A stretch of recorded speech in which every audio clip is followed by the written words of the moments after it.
नमस्कार डॉक्टर सागर चित्तरवार. आकाशवाणी नागपूरच्या स्टुडिओत आपलं खूप खूप स्वागत. नमस्कार. मैत्रिणींनो, कोणत्याही नात्यामध्ये निखळ संवादाची देवाणघेवाण असणं त्या नात्याला अधिक घनिष्ठ बनवणारं असतं आणि जेव्हा केव्हा ही ओढ मनापासून वाटते ना, तेव्हा ते नातं अधिक जिव्हाळ्याचं, विश्वासाचं आणि लळा लावणारं असतं. यामुळेच तर आपल्यापैकी प्रत्येकीच्या जवळ असणारा मोबाईल हा आपला एक जिवलग सखा बनला आहे. आपल्या जीवनाचा तो एक अविभाज्य भागही आहे. मैत्रिणींनो, तंत्रज्ञानानं अशी झेप घेतली तर आहे, पण यामुळे जीवनातला गोडवा, जीवनातलं माधुर्य कुठेतरी हरवलंय असं वाटायला लागलंय. सख्यांनो, या विज्ञान तंत्रज्ञानाच्या युगात नवे शोध लागले, आपलं जीवन सुखकर झालं, पण तरीही खरा विश्वास, मैत्री, आपुलकी अशी जीवनमूल्य मात्र नक्कीच कुठेतरी हरवल्यासारखी झाली आहेत.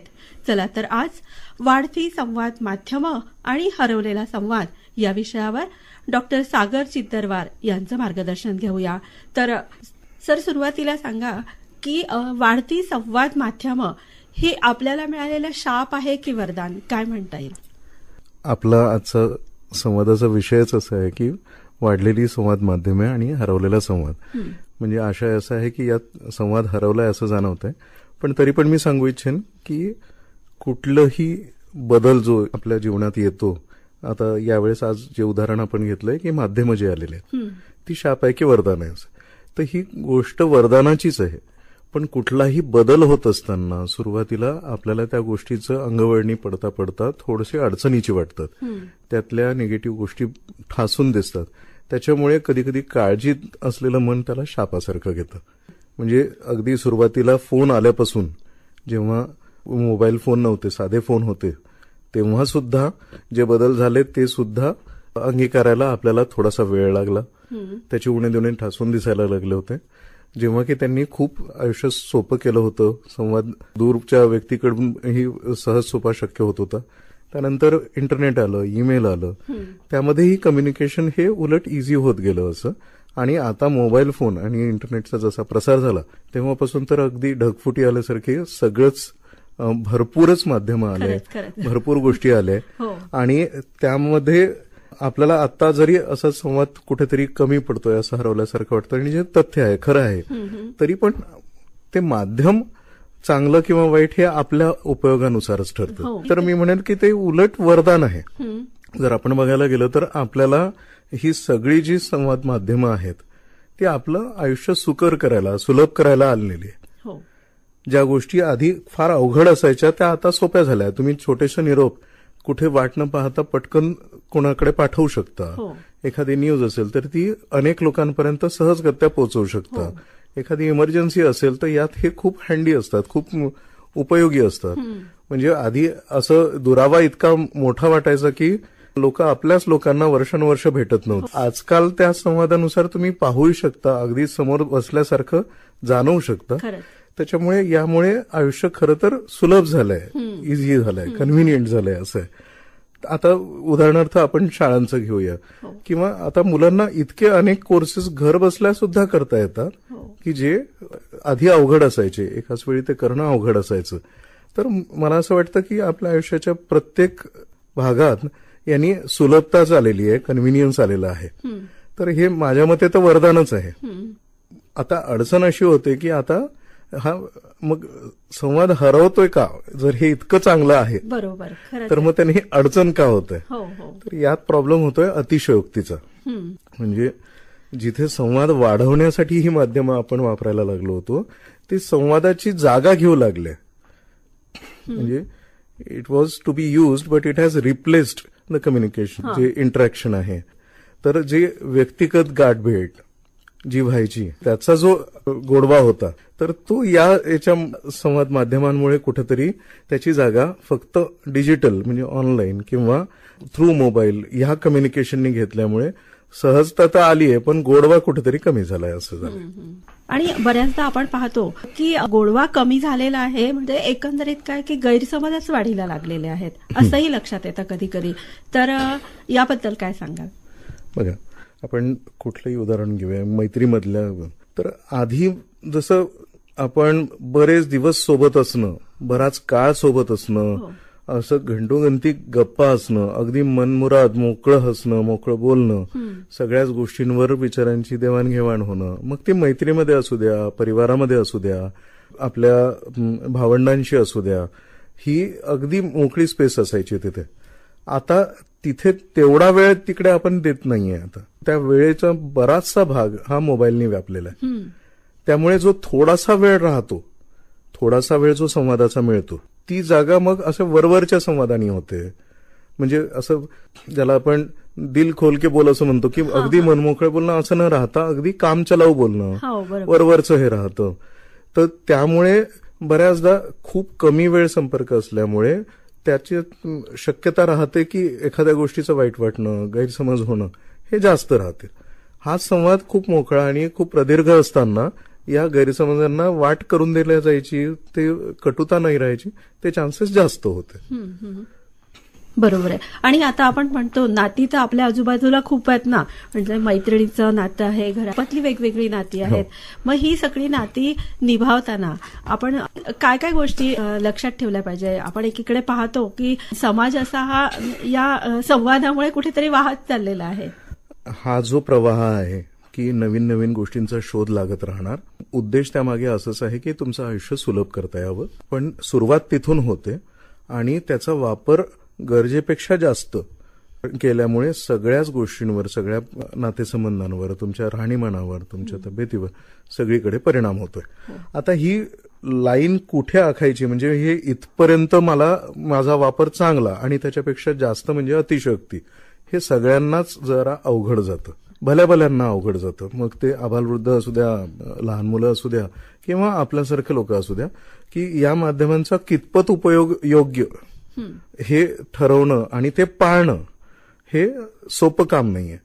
आपली स्पर्धा अशा गोष्टीशी आहे की जी एक खूपच लोभसवाणी आहे. त्याच्यात इतका गोडवा आहे तुम्हाला, तर ती खूप टेम्पटिंग आहे, ती नेहमीच राहणारच आहे. याची तुलना जर आपण खऱ्या इंटरॅक्शन, म्हणजे जे सहजीवन असतं, सगळ्यांशी आपण गाठभेट करतो, सगळ्यांशी बोलतो, वागतो, त्याच्याशी तुलना करायला गेलं तर आता मला बऱ्याच जणांसोबत बोलणं, बऱ्याच जणांचं सगळे प्लस मायनस स्वभावातले सहन करणं, कोणाशी जमताय कोणाशी नाही जमताय, तिथे मला फारसा चॉईस नाहीये, तरी पण मला चालवत नेणं, असं आधीची पद्धत होती. आता याला काट देऊन काय झालंय, म्हणजे समाज माध्यमांमुळे काय झालंय की एका क्लिकवर तुम्ही ऑन होऊ शकता, ऑफ होऊ शकता. म्हणजे एखादा संवाद मधून तुम्ही निघून जाऊ शकता किंवा सुरुवात करू शकता असं. तर ही आधीची सहन करण्याची जी आहे ती मला आता गरजच वाटत नाही. त्याच्यामुळे थोडासाही संवाद कुठल्याही विषयाबद्दल असेल, मग तो माझ्या मतासारखा नसेल, माझ्या मतानुसार नसेल, तर मला ती सहनशीलता इतकी तोकडी पडते की त्याच्यातून मी शंट आउट करतो, मी झोन आउट करतो, बंद करतो, असं होतं. त्यामुळे एक उदाहरण घ्या मैत्रीचंही असं. तर मला बरीच मुलं अशी आढळतात ज्यांनी स्वतःला असं एकदम आत्मकेंद्रित झाल्यासारखी झालेली आहे, ज्यांना ऑनलाईन डिजिटल प्लॅटफॉर्मवर वेगवेगळ्यावर त्यांचं बरंचसं ब्लॉग्स, संवाद वेगवेगळ्या पद्धतीनं होत असतात. पण खऱ्या आयुष्यामध्ये रूमच्या बाहेर जायला, घराच्या बाहेर जायला, एखादं सुरुवात करायला, एखादं काम करून घ्यायला फार अवघड जातं. आता ही दरी आता दिवसेंदिवस अजून वाढत जाईल, कारण इथे मला अगदी सहज सोपं आहे. मानवाची प्रवृत्ती काय आहे की सोप्याकडे जाय, मग म्हणजे एनर्जीचा मला वेळच नकोय, तर कमीत कमी एनर्जीमध्ये मला जे करता येईल तसं. तर मला काही गोष्टी केल्यानंतर केव्हा तरी आनंद होणार आहे, आणि तो पटकन एका क्लिकवर इकडे होतोय, तर धारणा अशी होते की हेच चांगलं, हे वाईट. त्याच्यामुळे सगळ्याच संवादातून, सगळ्या कम्युनिकेशनमधून, लोकांमधून हळूहळू आता इंटरेस्ट कमी होत डिजिटलकडे झालाय. त्याच्यामुळे एक माणूस घाणा स्वभाव जवळपास सगळ्यांकडे मध्ये येतोय. आधीच्या जनरेशनमध्ये ही पद्धत होती, आताच्या जनरेशनमध्ये तो अनुभवायलाच नाही मिळत. त्यांच्यामुळे त्यांचे नवीन पायंडे पडत आहेत, नवीन नियम बनत आहेत असं आहे. आणि ह्या आपली स्पर्धा मी जसं म्हटलं की या लोभसवाण्या जगाशी आहे. त्याच्यामुळे तिथे ते नेहमीच टेम्पटिंग राहणार आहे, ते नेहमीच खूपच अट्रॅक्टिव्ह राहणार आहे असं आहे. तर सगळाच संवाद मग याच्यात थोडासा हरवत चाललाय. म्हणजे जसं आपण मैत्रीमध्ये कुणाशी आपण जेव्हा भेटतो तेव्हा बाकीच्या गोष्टींचा पण खूप आनंद असतो. आपण जेव्हा एकमेकांसोबत बसतो, स्पर्श, गंध, दृष्टी ही तर सगळी गमावलीच आहे आपण त्या ह्याच्यात. असं आपण आभासी पण अगदी आभासी असं तो संवाद राहतो असं.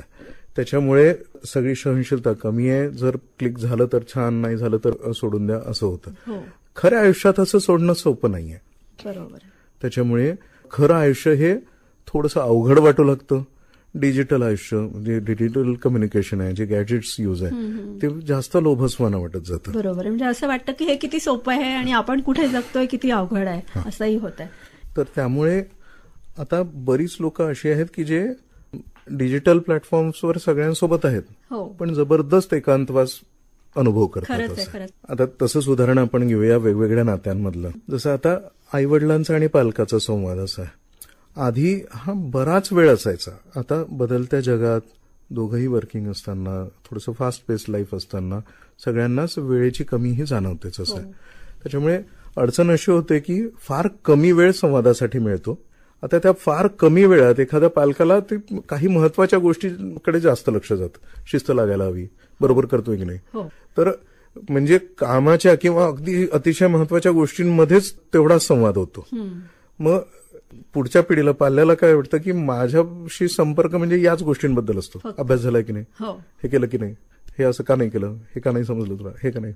म्हणजे थोडा जो तोकडा वेळ मिळतोय, फार कमी वेळ मिळतोय आणि त्याच्यात संवाद हा फार कम्फर्टेबल असा नसतो. त्याच्यामुळे अजून जनरेशन गॅप जी ऑलरेडी एक्झिस्टिंग असते ती अजून मोठी होते. तसंच आता कुठल्याही जनरेशनमध्ये बघा की आजी आजोबा आणि आई वडिलांमध्ये पण संवाद हे कमी राहतोय. मोबाईल जेव्हापासून आला तेव्हापासून ह्या गोष्टींकडे पण थोडंसं दुर्लक्ष होत आहे. आधी लोक बाहेर निघायचे, बऱ्याच गोष्टींमध्ये ऍक्टिव्ह राहायचे. तर आता एक हाच पर्याय आल्यापासून ते आपल्यापर्यंतच राहतात. त्या गोष्टीमधला गोडवा कमी होतो. तर जे मन मोकळं होणं कुठल्याही वयात आवश्यक असतं, छान, तर ते 10 टॉपिक फक्त डिजिटल प्लॅटफॉर्मवरच राहत आहे. आणि हा संवाद मग जो एक उदाहरणार्थ आपण रिटायर्ड लाईफमध्ये म्हणूया की त्यांचे पण संवादाचे विषय, संवादाची प्रक्रिया ही आता फार कमी झाली आहे. तसंच भावा बहिणींमधलं, म्हणजे अगदी चुलते मामे, आपले सगळे जे नातेवाईकांमधला जो संवाद होता तो आता फार थोडा वेळ करिता राहतो. खरंच आहे. आणि तो थोडा वेळनं अगदी असं केव्हा संपून जातो असं होतं. आणि त्याच्यात नेमक्या काही गोष्टींबद्दल होतं. मी जसं परत परत सांगतोय की मोकळं वाटणं, रिलॅक्स होणं असं इथे पॉसिबल होत नाही. म्हणजे मला असं म्हणायचं की एकलकोंडेपणा जास्त वाढत चाललाय का यामुळे? ही पण एक भावना आपल्या सगळ्यांमध्ये असते की मला अगदी लहान लहान मुलं येऊन मला सांगतात की मी इंट्रोवर्ट आहे, म्हणजे मी अगदी एकटा असलेलाच बरा असं ना, कारण त्यांनी दुसरा अनुभव पुरेसा घेतलेलाच नसतो. बरोबर आहे. तर जेव्हा एखाद्या निमित्ताने ते जेव्हा बाहेर पडतात, मी उदाहरणार्थ सगळ्यांना कुठल्या ना कुठल्या टीम स्पोर्ट्समध्ये मुलांना टाकायला सांगतो की तिथले अनुभव असे असतात की ते खुलतात, मोकळे होतात, त्यांना मैत्री, खेळ, ते आनंद, ते खूप छान वाटतं. मग आपल्याला एक पॅरलल खरा पर्याय उभा राहतो की इकडं एवढं लोभसवाण आहे तर खऱ्या लाईफमध्ये पण तो आनंद मिळतो असं होत. असाच संवाद आता सगळ्या ऑफिसेसमध्ये म्हणा, कॉर्पोरेट लाईफमध्ये म्हणा, तर आधीचे अनुभव आपल्या भरभक्कम असे असायचे की एकमेकांचे आधार असायचे. इतकं सगळ्यांना एकमेकांशी मोकळेपण असायचं, चांगलं वाटायचं शेअर करायला. आताचे संवाद जर आपण बघितलं तर थोडेसे परत वरवरचे झालेले आहे, सुपरफिशियल आहेत. तसे ते फार शेअर नाही करू शकत, फार मोकळेपण नाही राहू शकत, त्यामुळे फार ट्रस्ट नाही करू, फार विश्वास नाही ठेवू शकत. म्हणजे आपल्याला वाटतो एखाद्या व्यक्तीचा आधार, पण कोणत्या क्षणाला तो आधार संपेल किंवा मावळेल काहीच सांगता येत नाही, असं झालेलं आहे. तर की दुःख सांगावं मनाला आणि सुख सांगावं जगाला, असं पूर्वी म्हणत असत. मग संवाद साधताना या गोष्टी खरंच खूप महत्वाच्या आहेत का, मला सांगाल? आता आपण आतापर्यंत काय पाहिलं की खरा संवाद जो म्हणजे सगळ्यांसोबत असण्याचा, समोर असण्याचा, गाठभेट होण्याचा, सगळ्यांसोबत बसण्याचा, हा संवाद कमी होऊन आपला संवाद डिजिटली होत आहे. उदाहरणार्थ जसं तुम्ही म्हटलं की आनंदाचे क्षण फक्त दिसून पडतात. आता जे सगळे संवाद माध्यमे आलेले, एक फेसबुक घ्या किंवा, तर त्यावर जे आनंदाचे क्षण आहेत ते सगळं दिसून पडतं सगळ्यांचं असं. पण जे अवघड जातं, काही गोष्टींमध्ये मुश्किल येत आहे, काही गोष्टींमध्ये गोंधळ होतोय मनाचा, काही गोष्टींमध्ये आधार लागतोय, काही गोष्टींचं दुःख अनावर होत आहे, तर अशात मग हा संवाद कामी नाही येत. माझा आवडता शब्द आहे व्हेंटिलेशन. म्हणजे कुठेतरी हे रितं होणं आवश्यक आहे. बरोबर. तर हे तिथे होणं अवघड जातं. उलट असं एक भ्रम राहतो की मी इतक्या आनंदाच्या असल्या म्हणजे माझं आयुष्य किती छान आहे हे सगळ्यांना दिसून पडतं. उलट ते दुःख लपवण्यासाठी म्हणजे भरपूरच मेहनत केली जाते त्याच्यावर पांघरून टाकण्यासाठी किंवा ते लपवण्यासाठी असं होतं. तर खऱ्या संवादामध्ये ही एक खूपच जमेची बाजू आहे की जिथे आपल्याला आपल्या मनासारखे काही लोक भेटू शकतात, जिथे आपण मोकळं बोलू शकतो, जिथे आपलं मन हलकं करू शकतो, जेणेकरून ताण साचत नाही जात. त्याचे वेगळे परिणाम मग स्वास्थ्याच्या दृष्टीने म्हणा की मनाच्या दृष्टीने म्हणा त्रासदायक होतात. त्याची गरज नाही. तर हे सहज सोपं आत्ताही आहे. तर डॉक्टर, आपण पाहतो की ह्या सगळ्या गोष्टी म्हणजे आधुनिक युगात किंवा नवीन एक सूत्र तयार झालेलं आहे. पण हे जर आपल्याला नको असेल किंवा यातून जर आपल्याला बाहेर पडायचं असेल तर आपण स्वतःची किंवा आपल्या आजूबाजूच्या आपल्या परिवाराची कशी काळजी घ्यावी, काय सांगाल? कसं वागायला हवं? मी असं म्हणेन की थोडंसं आपल्या स्टान्समध्ये, आपल्या धारणेमध्ये, आपल्या धोरणामध्ये थोडासा बदल करावा. बऱ्याचदा मी पाहतो की सगळ्यांचा खूपच कठोर असं विरोध राहतो सगळ्या गोष्टींना की मग मोबाईल असू द्या. आता ज्याला विरोध तो सहन करावा लागतो त्याला असं वाटतं की मला कोणी समजूनच घेत नाही. बरोबर. त्याच्यामुळे फक्त विरोध लक्षात राहतो, मुद्दा नाही.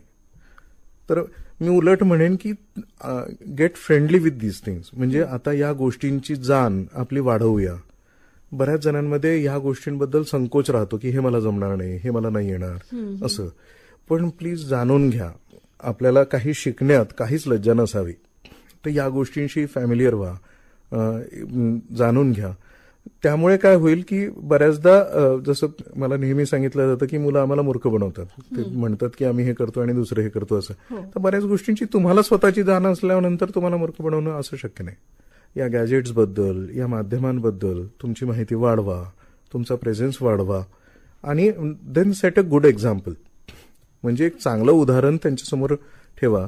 मी हे खूप चांगले उदाहरणं समाजात बघतो की मुलांपेक्षा आईवडिलांचं मोबाईल यूज हा जास्त लागतो किंवा लॅपटॉपवर ते जास्त असतात. बरेच फील्ड्स अशा आहेत. पण ते काटेकोरपणे ते प्रयत्न करतात की ते कामापुरतं असणं, किती वेळेचं भान राहणं. ते उदाहरणं दुसऱ्यांसमोर असले तर मग ते फॉलो करायला इझी राहतं. जेव्हा मोठ्यांचीच उदाहरणं अशी असतील की नाही ते पूर्ण वेळ ते त्याच त्याच्यात राहतात, ती मग जेव्हा अनुशासन करतात की मुलांनी असं नको करायला, ते फारसे ऐकत नाहीत. त्याच्यामुळे तुमच्याजवळ एक चांगली संधी असते की तुम्ही स्वतः एक चांगलं उदाहरण बना. मी हे वापरतोय पण माझं अति नाही होत याचं स्वतःवर मेहनत करून प्रयत्नपूर्वक करा, जेणेकरून ते बाकीच्यांना फॉलो करणं इझी जाईल असं आहे. त्याच्यामुळे तुम्हाला त्या बाउंड्री सेट करणं सोपं जाईल की हा एवढा वेळ अगदी योग्य आहे, अगदी आनंदाचा आहे. त्याच्या पुढे जेव्हा होते तेव्हा फरफट होत आहे, त्याच्या पुढे जेव्हा होत आहे ते महत्वाच्या गोष्टींची जागा घेत आहे. तर मग तुम्हाला हे बाउंड्रीज जे सेट करणं आहे ते सोपं जाईल. हे सगळे संवाद माध्यमं हे डिजिटल युगामध्ये हे प्लेजर प्रिन्सिपलवर आहे, म्हणजे ताबडतोब आनंद देणारी आहे. आता याच्या दुसऱ्या टोकाचा म्हणजे विरुद्ध बाजू आहे शिस्त. शिस्त काय म्हणते की आनंद असेल नसेल तरी पण हे रोज नित्यनेमाने असं करायचं, कारण त्याच्यात मोठं सुख आहे.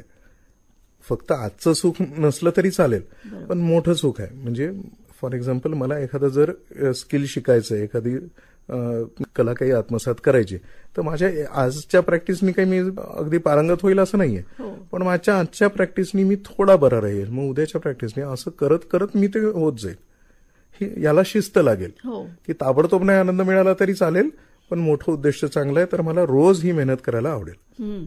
आता ह्या शिस्तीला अगदी बगल दिली आहे या डिजिटल, तिथे ताबडतोब आनंद पाहिजे. बरोबर आहे. त्याच्यामुळे मग याच्यावर उपायच असा आहे की शिस्त आपल्याला लावावं लागणार असं आहे.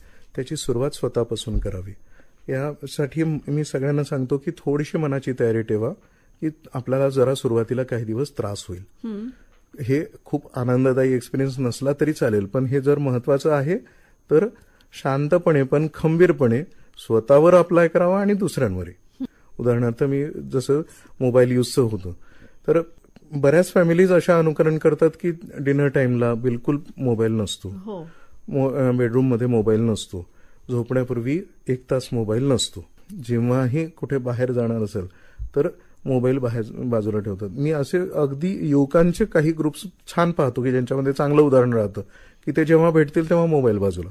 आता आपण पाहतो की मुलांसोबत मुलं भरपूर वेळ राहतात, पण ते काही त्यांच्यासोबतच राहतात असं नाहीये. प्रत्येकाच्या हाती मोबाईल आणि ते सोबत बसलेले असतात आणि आपापल्या दुनियेत गुंतून असतात. तर ही जेव्हा सगळ्यांनी ठरवून हे केलेलं असतं तेव्हा सुरुवातीला जरी तुम्हाला ते जाच वाटत असेल तरी पण ते महत्वाचं असतं.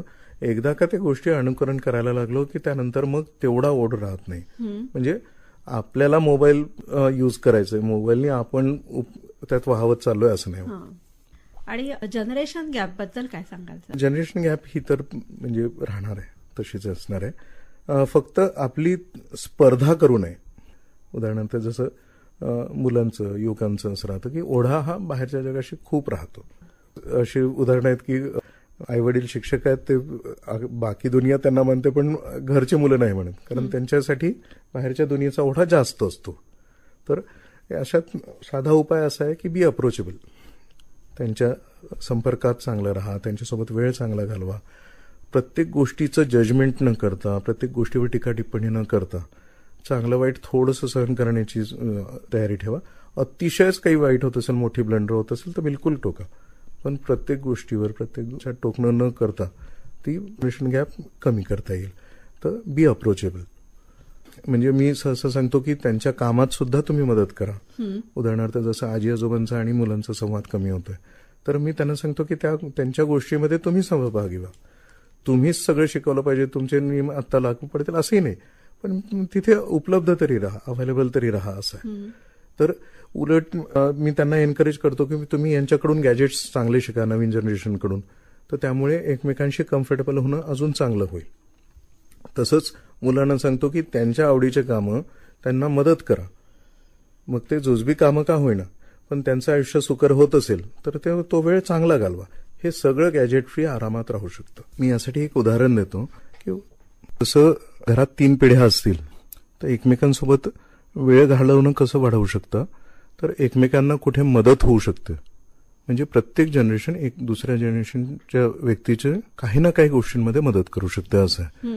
तर त्यामुळे काय होईल की तुमचा एकमेकांसोबत सहवास वाढेल, एकमेकांच्या आवडीनिवडी जपणं, एकमेकांची उणेदुणे टाळणं हे पण शक्य होईल. अगदी कमीच संपर्क असेल तर मग तो सहन न होण्यासारखाच राहतो. जितका जास्त संपर्क असेल तितकं हळूहळू लोक एकमेकांशी अकोमोडेटिव्ह होतात, ऍडजस्टेबल राहतात असं होतं. ह्यानी संवाद हा अजून चांगला मोकळा होऊ शकतो. थोडाफार संवाद त्रासदायक, जास्त वेळ संवाद असेल तर तो त्रासदायकपणा निघून मग मोकळं पण राहतं. दिवसेंदिवस म्हणजे आता कसं झालंय, एकच काही संवादाचं माध्यम नाही राहिलंय, आणखीन काहीतरी नवीन नवीन शोध लागतच राहतात. पण ह्या सगळ्या गोष्टी घरातल्या ज्या ज्येष्ठ व्यक्ती असतात त्यांना त्यामध्ये जास्त इंटरेस्ट नसतो. त्यांना फक्त प्रत्येक वेळेस की तुम्ही स्वतःहून किती बोलता आणि स्वतःहून त्यांना किती आदर सन्मान देता या गोष्टींकडे ते लक्ष देत असतात. तर घरात तरुण व्यक्तींनी ही नाती जपताना नेमकं काय करायला हवं? हे दोन्ही भाग अविभाज्य भाग आहेत. म्हणजे कोणाचं या गोष्टींकडे, या माध्यमांकडे प्रिफरन्स असणं आणि तसंच आजी आजोबांकडेही प्रिफरन्स असणं. दिस आयदर ऑर नाहीये, म्हणजे हे एक असलं तर दुसरं नाहीये. तर मग याचा समतोल साधता येणं हे अजून चांगलं. याच्यासाठी चांगले उदाहरणं स्वतः ठेवा मुलांसमोर की हे दोन्ही पण, म्हणजे याला हे गोड खाण्यासारखं आहे. तुम्ही नुसतं गोड खाल्लं तर अजीर्ण होईल, तर तुम्ही जेवल्यानंतर गोड खाल्लं तर छानच वाटेल. तर तुम्ही बाकी गोष्टी जशा जपताय त्या गोष्टींमधलं कितीही वृक्ष वाटत असल्या तरी पण रोज करत राहणं, तर त्यानंतर मग तुम्ही जेव्हा थोडा वेळ स्वतःसाठी घेताय तो अगदी मान्य आहे. बऱ्याचदा मी यासाठी एक कल्पना सांगत असतो की डिजिटल उपवास. म्हणजे त्या दिवशी सगळ्याच जणांनी किंवा व्यक्तिशः पण फक्त फोन घेण्यासाठी, म्हणजे संवाद जर फोन आला तर घेण्यासाठी एवढं असं ठेवणं. मग त्यात तुम्ही कुठे बाहेर निघू शकता, निसर्गाच्या सानिध्यात निघू शकता, जे नेहमी नाही शक्य, पण या गोष्टींनी तुम्हाला एक जाणीव होऊन जाते की या गोष्टी माझ्या आयुष्यात मला शक्य आहेत. अदरवाईज रुटीन लाईफमध्ये आपण त्या कल्पनेला सुद्धा आधार देत नाही, थोडंसंही वेळ देत नाही, असं शक्यच नाही मी राहणं, असं सगळ्यांची धारणा असते. जेव्हा एखाद्या वेळेस तुम्ही बाहेर असता जिथे रेंज नाहीये असं आहे, तिथे सुरुवातीचे काही मिनिटं तुमच्या अगदी तगमगीचे जातात, पण काही वेळानंतर तुम्हाला रिअलाइज होतं की नाही, असं काहीच नाही की मी याच्याशिवाय पण चांगला राहू शकतो. उलट काही वेळाने मग जरा मन शांत होऊ लागतं, तुमचा स्वतःशी पण चांगला संवाद होऊ लागतो. मग तुम्हाला बाकीच्या गोष्टींची जाणीव होऊ लागते, बाकीच्या व्यक्तींची जाणीव होऊ लागते, त्यांच्यातल्या चांगुलपणाची, चांगल्या बाबींची जाणीव होऊ लागते.